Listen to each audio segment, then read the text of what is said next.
As long as Bitcoin goes up, MicroStrategy very likely goes up a lot more. MicroStrategy, around 5 years ago, transformed the company by using its balance sheet. They had a lot of cash on hand to buy Bitcoin. And so instead of the stock being valued on its actual software business, which had been languishing, it's valued as a holder of Bitcoin.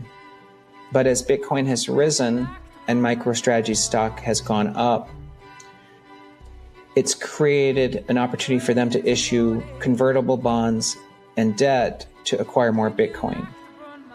What's been novel is that they've issued these debt securities for almost no interest cost, essentially zero interest bonds. And so they're funding this without having to actually pay for the interest expense. Now, you might think that this is a little bit reckless, but it turns out it's a very novel strategy because they have created a lot of network value. They're one of the largest holders of Bitcoin now, and ultimately they may become the second largest holder of Bitcoin after the US government. They're doing this with the ability to borrow at very low cost. You might wonder, why are bondholders buying these bonds?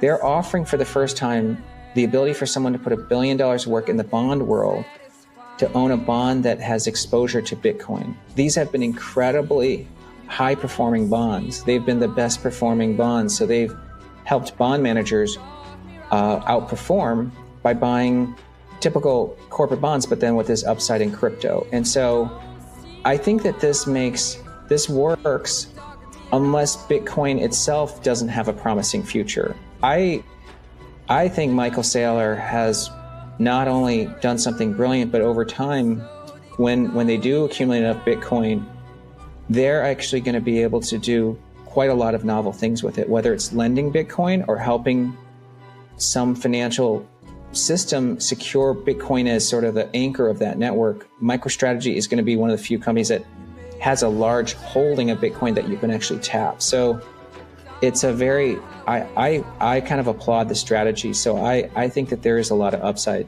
As long as Bitcoin goes up, MicroStrategy very likely goes up a lot more.